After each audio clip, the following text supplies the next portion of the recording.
दोस्तों, आपका स्वागत हमारे केएमएसपी चैनल में। दोस्तों, मैंने जो आपको सॉलिड स्टेट की इंपॉर्टेंट टॉपिक बताई थी, उसमें मैं बात किया था classification of solid. Classification of solid मैंने बताया था बेस्ड ऑन अरेंजमेंट के हिसाब से वो दो प्रकार होता है, एक रेगुलर अरेंजमेंट, एक इरेगुलर अरेंजमेंट। जब हम एटम का रेगुलर अरेंजमेंट करते हैं तो जो हमारा सॉलिड बनता है वो हमारा क्रिस्टलाइन सॉलिड होता है, और जब हम इरेगुलर अरेंजमेंट करते हैं तो उसके बेस पर जो हमारा सॉलिड बनता है वो हमारा एमॉर्फस सॉलिड होता है। तो मैंने बताया था आपको कि रेगुलर अरेंजमेंट क्या होता है। रेगुलर अरेंजमेंट मैंने आपको बताया था, रेगुलर अरेंजमेंट जैसे एक एटम ये है, उस एटम के बगल में आप एटम रख दिए, फिर इस एटम के बगल में आपने एटम फिट किया, फिर इस एटम के बगल में आपने एटम फिट किया। यदि मान लीजिए एक्स डायरेक्शन में है, फिर आपने वाई डायरेक्शन में फिट किया, इसके ऊपर ये फिट किया, फिर इसके ऊपर आपने ये फिट किया, फिर इसके ऊपर आपने ये फिट किया। ऐसे आपने एक्स डायरेक्शन फिट किया, वाई डायरेक्शन फिट किया। यदि आप एक्स और वाई डायरेक्शन फिट करें तो हमारा 2D केस होगा, यदि उसमें जेड भी डायरेक्शन से फिट किया तो हमारा 3D केस होगा। तो आपने एटम का अरेंजमेंट यदि फिक्स डायरेक्शन से आपने एटम का रेगुलर अरेंजमेंट किया तो जो हमारा सॉलिड बनता है वो हमारा क्रिस्टलाइन सॉलिड होता है, और जो हमारा यदि आपने रेगुलर एटम का अरेंजमेंट आपने इरेगुलर किया तो जो हमारा सॉलिड बनता है वो हमारा एमॉर्फस सॉलिड होता है। तो उसके बाद मैंने बताया था, ये सब बातें मैंने आपको सेकंड लेक्चर में क्लियर करा दी थी। मुझे पढ़ाना था डिफरेंट बिटवीन क्रिस्टलाइन सॉलिड और एमॉर्फस सॉलिड। आइए हम आज जानते हैं क्रिस्टलाइन सॉलिड और एमॉर्फस सॉलिड का अंतर क्या है। Different between crystalline solid and amorphous solid. मैंने क्रिस्टलाइन सॉलिड में पहली पॉइंट लिखी है रेगुलर अरेंजमेंट। हाँ, तो मैंने आपको बताया जो क्रिस्टलाइन सॉलिड होती है उसमें जो एटम होता है उसका रेगुलर अरेंजमेंट पाया जाता है, जबकि एमॉर्फस सॉलिड में जो एटम होता है वो रेगुलर ना होकर रैंडम अरेंजमेंट होता है। आप चित्र से क्लियर करा सकते हैं। यदि मैं इसको x डायरेक्शन मानूं और इसको मैं y डायरेक्शन मानूं तो देख सकते हैं आप, इस एटम के बगल में एटम, इसके बगल में ये एटम है, और इसके जस्ट बगल में ये एटम है, इसके नीचे ये एटम है, इसके नीचे यह एटम है। ये हमारा x डायरेक्शन हुआ दोस्त, ये हमारा y डायरेक्शन हुआ दोस्त। यदि मुझे यही एटम का 3D बनाना होगा तो मैं ऐसे में z डायरेक्शन से एटम को फिट करते चला जाऊंगा, तो वो हमारा 3D केस हो जाएगा। तो मैं x डायरेक्शन और y डायरेक्शन से फिट किया, जो एटम का अरेंजमेंट है ये हमारा रेगुलर अरेंजमेंट है। जबकि आप यहाँ पर आइए एमॉर्फस सॉलिड में, जो हमारा एमॉर्फस सॉलिड है इसमें जो एटम का अरेंजमेंट होता है वो इरेगुलर होता है। एक एटम यहाँ पर है तो एक एटम यहाँ पर, दूसरा एटम यहाँ है तो तीसरा एटम यहाँ पर, चौथा एटम यहाँ है तो पांचवा एटम हमारे यहाँ पर है। तुम्हारा जो पहली पॉइंट था क्रिस्टलाइन सॉलिड की, इसमें रेगुलर अरेंजमेंट ऑफ एटम होता है और इसमें रैंडम गतिशील अरेंजमेंट ऑफ एटम होता है। आइए हम दूसरे पॉइंट पे चलते हैं। दूसरा पॉइंट लिखा मैंने ट्रू सॉलिड, और इसमें लिखा मैंने स्यूडो सॉलिड और सुपर कोल्डेड सॉलिड। हाँ, तो जो होता है एटम का रेगुलर अरेंजमेंट करने पर जो हमारा सॉलिड बनता है उसको हम ट्रू सॉलिड करते हैं, और एटम का रैंडमनेस अरेंजमेंट करने पर उस सॉलिड को हम स्यूडो सॉलिड और सुपर कोल्डेड सॉलिड करते हैं। तीसरी पॉइंट हमारा है, इसमें तीसरी जो पॉइंट है क्रिस्टलाइन सॉलिड में, इसमें रिपीटिंग यूनिट होती है, और जबकि इसमें रिपीटिंग यूनिट नहीं होती है। मेरी जो तीसरी पॉइंट है, मेरी जो तीसरी पॉइंट यह है दोस्त,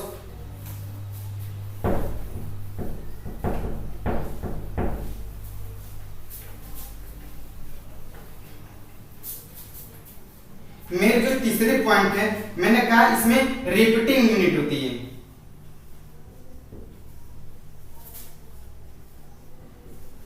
और इसमें जो आपकी तीसरी पॉइंट है इसमें नो रिपीटिंग यूनिट होती है।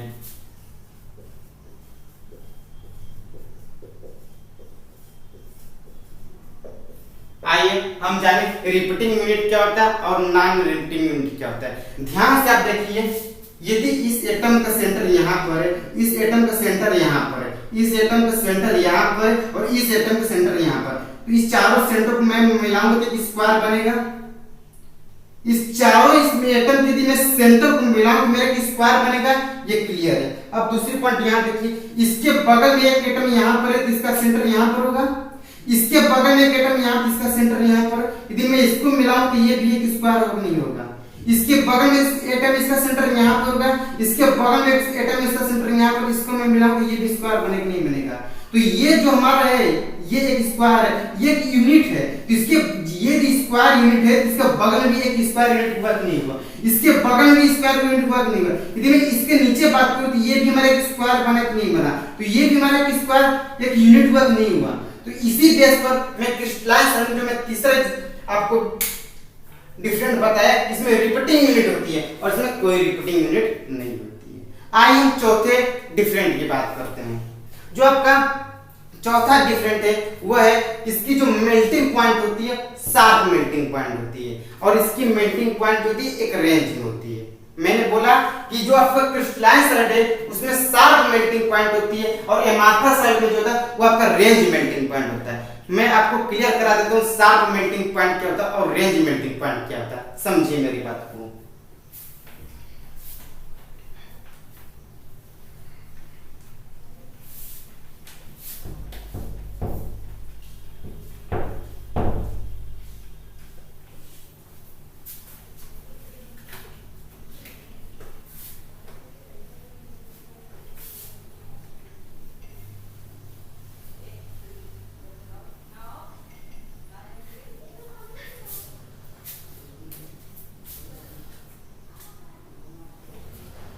जो हमारी चौथी डिफरेंट है, मैंने कहा इसमें शार्प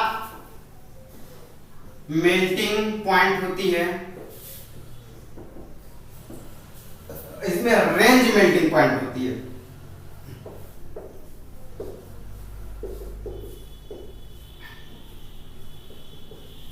आइए जाने शार्प मेल्टिंग पॉइंट क्या होता है और रेंज मेल्टिंग पॉइंट क्या होता है। जो आपका क्रिस्टलाइन सॉलिड है इसमें शार्प मेल्टिंग पॉइंट पाया जाता है। शार्प मेल्टिंग पॉइंट का मतलब यह है कि यदि कोई भी एटम है उसको आपको मेल्ट करना, उसे पिघलाना है, यदि वह एटम 30 सेंटीग्रेड पर पिघलना है तो 30 सेंटीग्रेड जाते जाते पिघल जाएगा।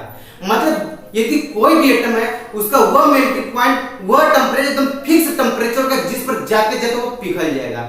यदि यह मेरा एक एटम है, यह मेरा एक एटम है और यह जो मैं, यदि यह मेरा एक एटम है और यह जो देख रहे हैं, यदि ये मालूम है 50 सेंटीग्रेड की 50 सेंटीग्रेड है, तो ये एटम यहां जाते जाते जाते जाते यहां पर जैसे जाएगा पूरी तरह से पिघल जाएगा। ये नहीं कि 50 सेंटीग्रेड से ऊपर चला जाएगा तो पिघलेगा, 50 सेंटीग्रेड जाते जाते ये 50 सेंटीग्रेड है, इस फिक्स टेंपरेचर पर ये जाकर पिघल जाएगा।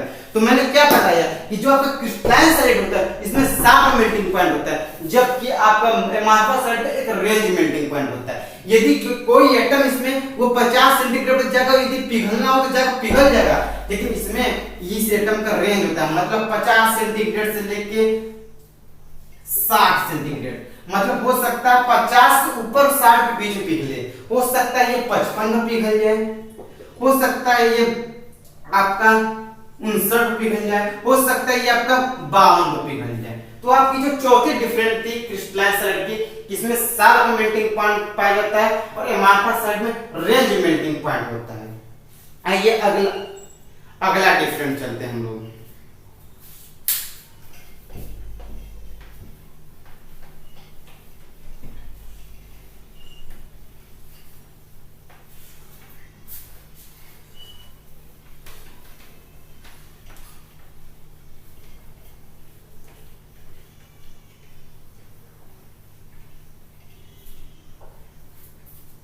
मैंने आपको जो बताया था इसमें क्रिस्टलाइन सॉलिड में मैंने एक डिफरेंट बताया था आपको, इसमें रिपीटिंग यूनिट होती है और इसमें रिपीटिंग यूनिट नहीं होती है।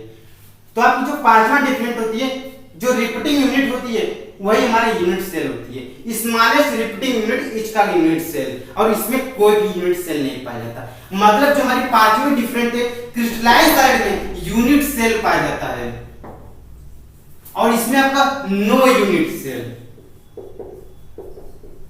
दिमाग में चल रहा है कि यूनिट सेल क्या है, इतना आपने डिफरेंट बताया, सब के सब क्लियर हो गए, लेकिन ये यूनिट सेल क्या है मैंने आपको जो बताया था इंपोर्टेंट टॉपिक में, उसमें मैंने डिफिनेशन लिखवाया वाइड्स के बाद लैटिस पॉइंट, उसमें unit cell, lattice point, lattice space, तो वहां पर मैंने जितनी भी पॉइंट आपको लिखवाया सब क्लियर करा दूंगा। ये यूनिट सेल मैंने लिखवाया तो आपको थोड़ा सा बताना हो तो बता देता हूँ। मैं आपको फर्स्ट लेक्चर नहीं बताया हूँ, जब मैंने आपको इंपोर्टेंट टॉपिक लिखवाया तो वहां भी मैंने क्लियर करा, यहाँ भी मैं आपको क्लियर करा देता हूं। जैसे शादी ब्याह कहीं होता है तो उसमें गंगा जी का पानी जाता है, तो आप गंगा जी में पानी देते हैं ना, तो आपको कोई बोतल आता है, उस बोतल में गंगा जी का पानी होता है, तो शादी ब्याह या कथा में यदि गंगा जी का पानी चल रहा है तो आप पूरी गंगा जी को उठा के लाएंगे, थोड़ा सा पानी लाएंगे? बताइए, थोड़ा सा पानी लाएंगे, वही थोड़े से पानी आपकी यूनिट सेल होगी। कैसे? आपके हाथ में थोड़ा सा पानी है, तो यदि यह पानी गंगा जी का है तो आप जहां से वो भी गंगा जी का पानी था।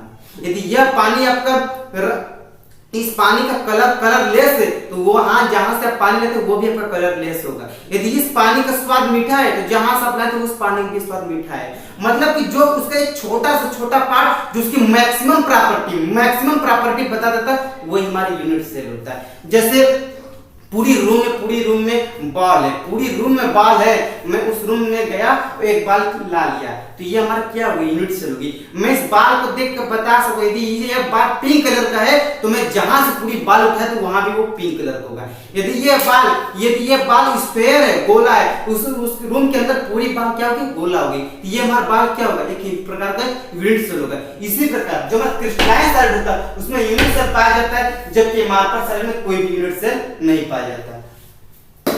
आइए अगला डिफरेंट चलते हैं।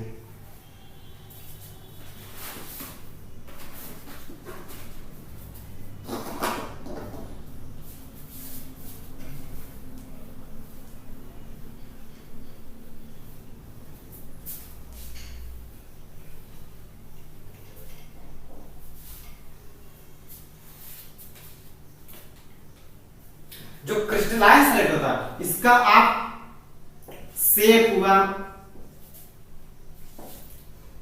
और साइज इसका आप डिफाइन कर सकते हैं, बट क्रिस्टलाइन सॉलिड का शेप और साइज नॉट डिफाइंड।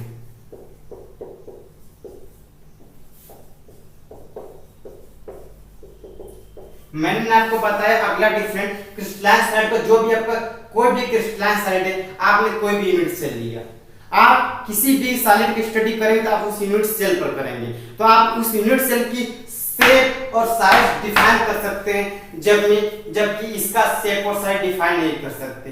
क्यों नहीं कर सकते? क्योंकि हमारे पास साइड में तो यूनिट सेल ही नहीं पाया जाता। जब आपके पास यूनिट सेल ही नहीं है तो उस यूनिट सेल को देखकर कैसे पता है इसका शेप दिया है, इसका साइज दिया है? इसलिए क्रिस्टलाइन सॉलिड का शेप और साइज डिफाइन किया जाता है, जबकि अमार्फस सॉलिड का शेप और साइज नॉट डिफाइन होता है। ठीक है, आइए हम अगला डिफरेंट पर चलते हैं। दोस्तों, जो मैंने आपको क्रिस्टलाइन सॉलिड कितनी डिफरेंट बता दी, अगला डिफरेंट क्रिस्टलाइन सॉलिड की, इसमें एन आइसोट्रोपिक नेचर पाया जाता है और अमार्फस सॉलिड में आइसोट्रोपिक नेचर पाया जाता है। मैंने कहा क्रिस्टलाइन सॉलिड में एन आइसोट्रोपिक नेचर फाउंड है, जबकि अमार्फस सॉलिड में आइसोट्रोपिक नेचर फाउंड है। क्या होता है एन आइसोट्रोपिक नेचर? देखिए एन आइसोट्रोपिक नेचर क्या होता है? वह प्रॉपर्टी जो डायरेक्शन पर डिपेंड करती है, लेकिन हर डायरेक्शन की प्रॉपर्टी अलग अलग होती है, वो हमारा होता है एनआइसोट्रॉपिक। फिर सुनिए, वह प्रॉपर्टी जो डायरेक्शन पर डिपेंड करती है लेकिन हर डायरेक्शन की प्रॉपर्टी अलग अलग होती है, वो हमारा एनआइसोट्रॉपिक होता है। समझिए इस बात को। मैंने कहा वह प्रॉपर्टी जो डायरेक्शन पर डिपेंड करती है। यदि मैं यह डायरेक्शन लूं तो इस डायरेक्शन में पूरी जितनी प्रॉपर्टी है वो ए एटम की है। यदि मैं यह डायरेक्शन लूं तो इस डायरेक्शन में जितनी भी प्रॉपर्टी है वो बी एटम की है, और इस डायरेक्शन में जितनी भी प्रॉपर्टी है वो ए एटम की है। यदि मैं यह डायरेक्शन लूं तो इस डायरेक्शन में जितनी भी एटम प्रॉपर्टी है वो ए और बी एटम की प्रॉपर्टी है। तो मैंने क्या कहा कि वह प्रॉपर्टी जो डायरेक्शन पर डिपेंड करती है, लेकिन हर डायरेक्शन की प्रॉपर्टी अलग होती है। आपने इस डायरेक्शन चला तो ए एटम की प्रॉपर्टी मिली, आपने इस डायरेक्शन चला तो बी एटम की प्रॉपर्टी मिली, आपने इस डायरेक्शन चला तो ए बी एटम की प्रॉपर्टी मिली। तो वह प्रॉपर्टी जो डायरेक्शन पर डिपेंड करती है और हर डायरेक्शन की प्रॉपर्टी अलग होती है, वो हमारा होता है एनआइसोट्रॉपिक नेचर, जबकि हमारा अमार्फस सॉलिड में आइसोट्रॉपिक नेचर फाउंड होता है। आइसोट्रॉपिक नेचर क्यों? इसलिए होता है कि अमार्फस सॉलिड का जो मतलब इरेगुलर अरेंजमेंट होता है।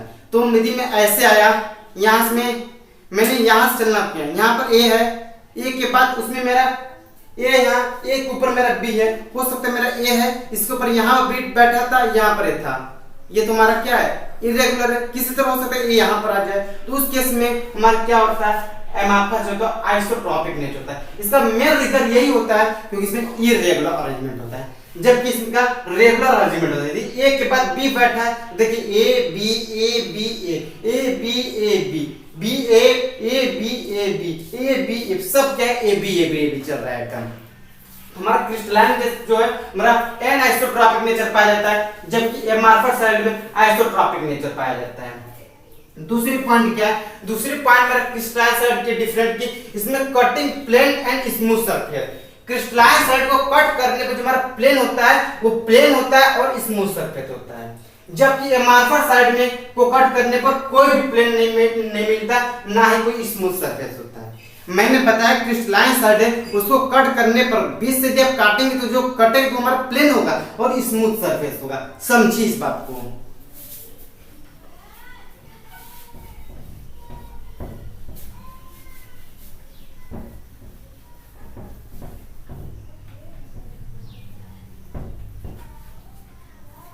जैसे ये कोई मेरी सॉलिड है,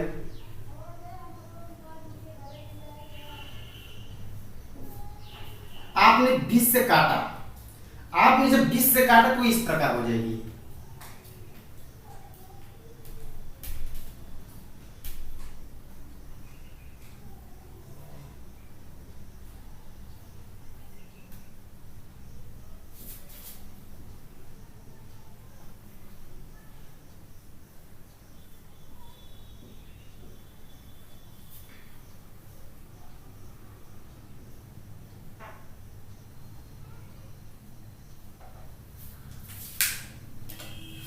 आपने इसको बीच से काटा तो आपकी ये बीच से कटी तो ऐसी होगी।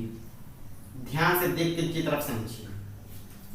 ये आपका एक साइड है, आपने इसको बीच से किसी ब्लेड से काटा, ये दो भाग में बढ़ गई। जब ये दो भाग में बढ़ जाएगी तो ये जो प्लेन होता है, ये जो कटिंग होती है, ये प्लेन होता है और इसका जो सरफेस होता है वो चिकना होता है। इसलिए क्रिस्टलाइन साइड को कट करने पर हमारा जो प्लेन होता है वो स्मूथ सरफेस होता है, जबकि एमार्फस साइड का कोई भी प्लेन नहीं पाया जाता है और ना ही स्मूथ सरफेस है। इसका मैं बेटर एग्जांपल देता हूँ। आपने बहुत बड़े बड़े पत्थर को देखा होगा, जो आपको स्टोन जहां पत्थर काटने वाली मशीन होती है वहां पर कटता है। तो आप ये पत्थर की शेप ऐसे होती है, ऐसे कुछ पत्थर की शेप होती है, उसको मशीन जब बीच से काटता है तो दो भाग बढ़ जाता है, तो देखोगे एकदम प्लेन एकदम चिकना होता है। आप कोई पत्थर होगा, आप उसको जब बीच से मशीन काटता है, ऐसे काट देता है, दो भाग बढ़ जाता है, तो उसके एक कटा हुआ भाग एकदम चिकना होता है। तो वही मैंने बताया क्रिस्टलाइन साइड को कट करने पर प्लेन और स्मूथ सरफेस पाया जाता है, जबकि एमार्फस साइड में हमारा no plane and no smooth surface. अगली पॉइंट क्या, क्रिस्टलाइन साइड जो अगली डिफरेंस है, इसमें लॉन्ग रेंज आर्डर पाया जाता है और इसमें शॉर्ट रेंज आर्डर पाया जाता है। तो दोस्तों जो मेरे क्रिस्टलाइन साइड के अगली डिफरेंट है, मैंने बताया इसमें लॉन्ग रेंज आर्डर होता है और इसमें शॉर्ट रेंज आर्डर होता है। लॉन्ग रेंज आर्डर देखिए, क्रिस्टलाइन साइड जो एटम का अरेंजमेंट होता है क्रिस्टलाइन साइड में, जो क्रिस्टलाइन साइड है उसमें जो एटम का अरेंजमेंट होता है वो हमारा रेगुलर होता है। तो हमारा बहुत बड़ा बड़ा अरेंजमेंट होता है, 10 के पावर 6 से लेकर 10 के पावर 8 तक एटम आपस में टच करते हैं। तो उस केस में हमारा पता चलेगा कि क्रिस्टलाइन साइड जो होता है वो हमारा लॉन्ग रेंज आर्डर में पाया जाता है और एमार्फस साइड जो होता है हमारा शॉर्ट रेंज आर्डर में पाया जाता है। अगला डिफरेंट देखिए, अगला मैंने डिफरेंट लिखा है, इसमें इंटरफेसियल एंगल पासेस होता है और इसमें मैंने लिखा नो इंटरफेसियल एंगल होता है। आखिर में इंटरफेसियल एंगल होता है कि आइए समझिए। जैसे मैं कोई एक क्रिस्टलाइन साइड बना रहा हूं, यहां देखिए, जैसे मैं कोई क्रिस्टलाइन साइड बनाया,